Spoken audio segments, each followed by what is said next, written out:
So let's talk about you growing up in a town called Ponta. Is that right in Texas? Well, yeah, it depends. How long you've been there, if you're from there or not. Some people call it Pawnee, some people call it Ponte. I was born in Houston.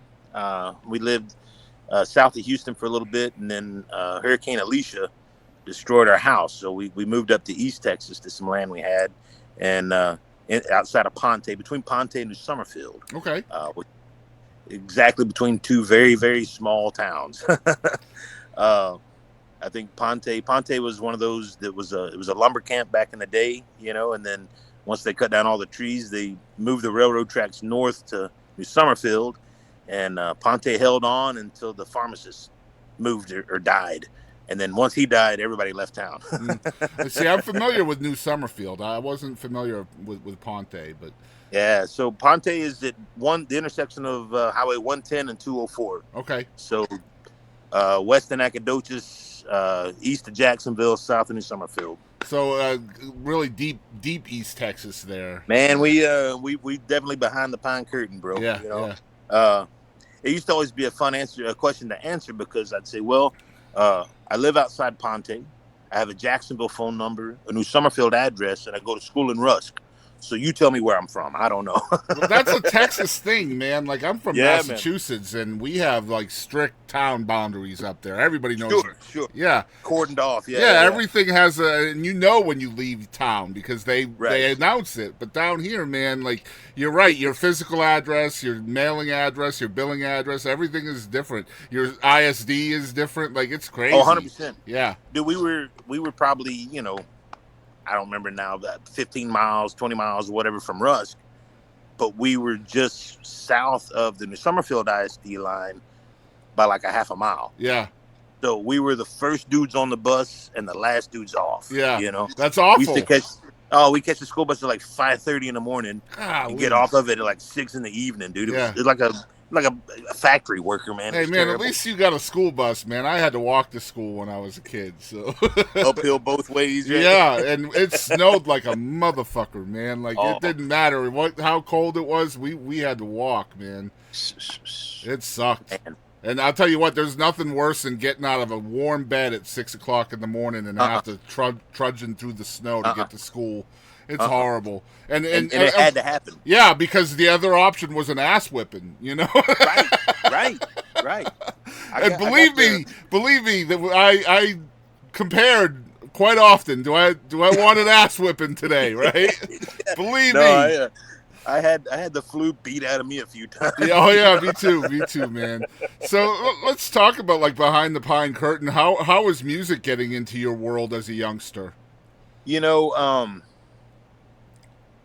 it's a favorite story of mine, and turns out I don't know if you're familiar with Country Willie Of Edwards. course, If you yeah, know him. yeah.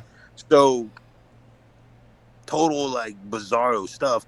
I went to high school with Country Willie Edwards, Okay, and we used to work at the same grocery store. I wasn't into playing songs and stuff then, and I wasn't familiar with him doing it. You know, everybody kind of kept to themselves, and he was from the southern part of the county, so we didn't see each other, outside of school and then work or whatever. Million years later, I'm running around Austin, and some buddies are telling me, "Oh, you got to check this dude out, Country Willie Edwards." And I'm like, "Country Willie Edwards?" I say, "I ain't never heard of that dude." hmm And I go see him, and I'm like looking at him, and I'm like, "Man, something about this dude feels really familiar."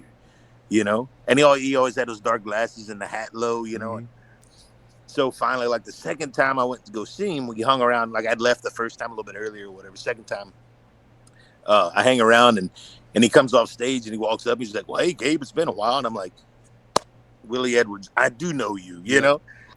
So I told this story one time. We played a couple of shows together, and I told this story, and he was like, "Holy crap! I thought I was the only one that this happened to." So in that part of Texas, and it's like a lot of parts of Texas, but instead of just being, from uh, Big Lake and you're 1,000 miles from anything or whatever, in East Texas with all the trees and stuff, man, like it does a very good job of blocking out radio signals, right? hmm So there was like a big country station out of Tyler. There was K Fox 95, like a pop rock station out of Nacogdoches, that did a lot of the college stuff. Um, there was plenty of religious stuff and old like Pentecostal church singing stations and stuff, and that was about it, man. So like you heard top 40 stuff and a lot of old country, classic country, a lot of bluegrass stuff like that, and that was about it. So then we weren't the kind of family to go to town a bunch, and go shop the mall. We go to town like one time a year for school clothes, and that was it, and I had a buddy who was not like that though. So when I got into junior high, I started running around with him, and then it was like the first time you go to, I think there was like a Camelot Records at the mall in Tyler. Yeah. So then it was like, holy shit, who are all these bands? I didn't have MTV. I'd see MTV like at his house.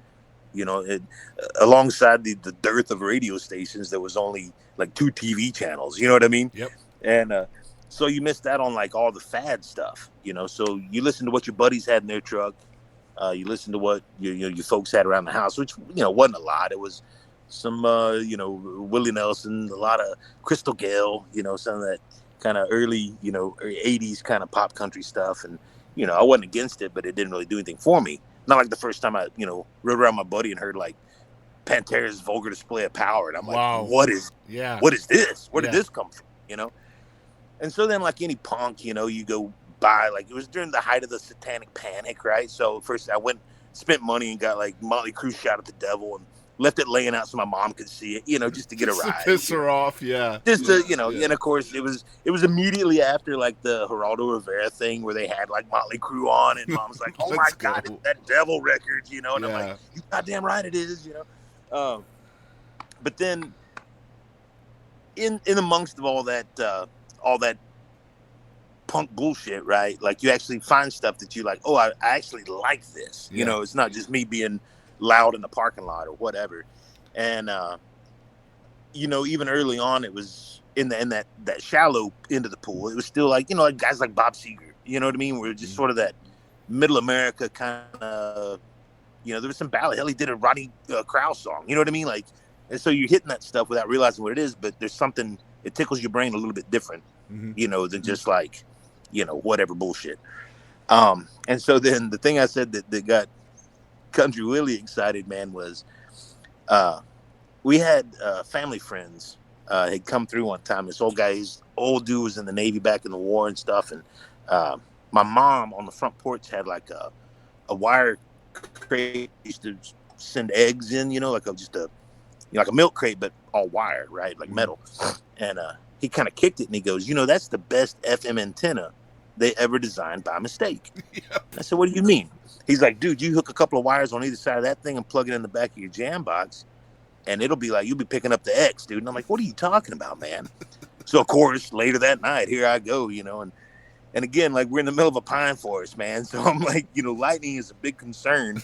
Yes. And I run this thing out there, when we lived in a log house, dude, like super, flammable, and I got wire running right back in my window and in the back of my Sanyo, entertainment center or whatever I inherited. And the first thing that comes through way down low in the 80s on the dial, man, and it was probably, 11 o'clock at night, something like that. And it was just this smooth blue stuff that I hadn't heard before. And it was Lightning Hopkins. I'm like, where is this coming from, right? Well, the song ends and it rolls right into another one.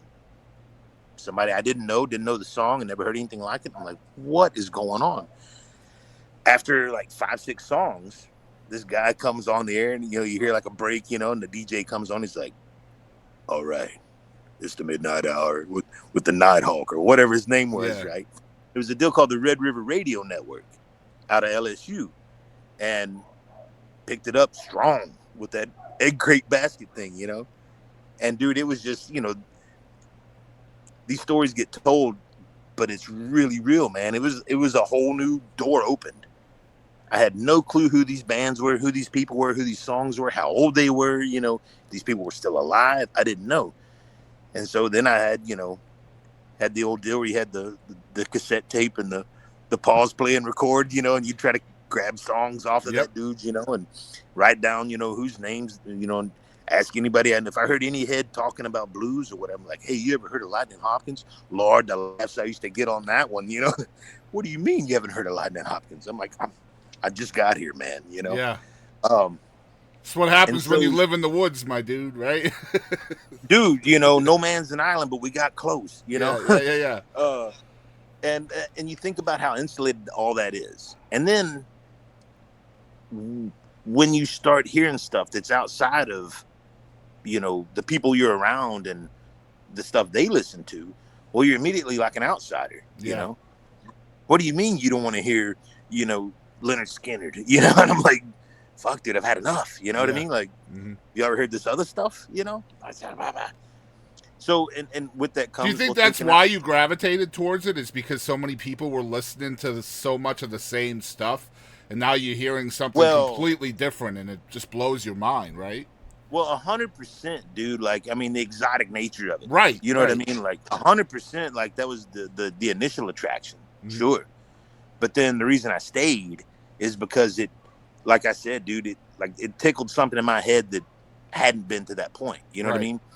And it's all the the same old tropes, but authenticity and da da da da. Or maybe those guys really were tapped into something that was more pure than Celine Dion or whatever. You know what I mean? Like it was just them doing it, and doing it well, And so from then on, dude, I started kind of looking, and in that quest to figure out who those guys were that I was hearing at midnight that I had no clue. And if you missed when the guy, like, it was one of those deals where he'd play 10 songs and then he, at the end of that 10 song thing, then he would like tell you who everybody was. And so if you missed that, well, you're like, shit. Yep. And this is before, your iPhone and stuff. I remember this, man. I remember it. It was aggravating. Yeah. It was aggravating. But it made you try, right? Yeah. You either tried or you gave up. And you stayed there for that reason, right? Like you 100%, stayed. 100%. Yeah. So I tried. And what that kind of taught me too was, well, next time you buy a record, like, open it up and see who wrote what. See who played on what. The liner notes, yep. Yeah, man. Like, oh, shit, turns out my favorite singer didn't write any of this. You know what I mean? Like, you jamming George Strait and stuff, you learn about Dean Dillon. You're That's like, right. What else did he do? And who's this Guy Clark guy? You know what I mean? Like, and so the music worked inside my head for me, right? Like it made something work, right? Then, like, the nature of the discovery of it, and the digging for it, well, man, I kind of got horny for it, dude. And then it was like, let me see how far back this song goes, right? I went digging through my parents' stuff, and I found that Outlaws record, right? Tom Paul Glasser and Waylon and all that, Jesse Coulter and all that. Well, shit, dude, here's, 4 different acts on one album. Well, now you're reading the liner notes of that, and you're like, well, who are these other cats? I've seen that name before. Who is that? Oh, okay, that's the guy. Okay. And then you're on to, Jerry Jeff Walker. Well, then, holy shit.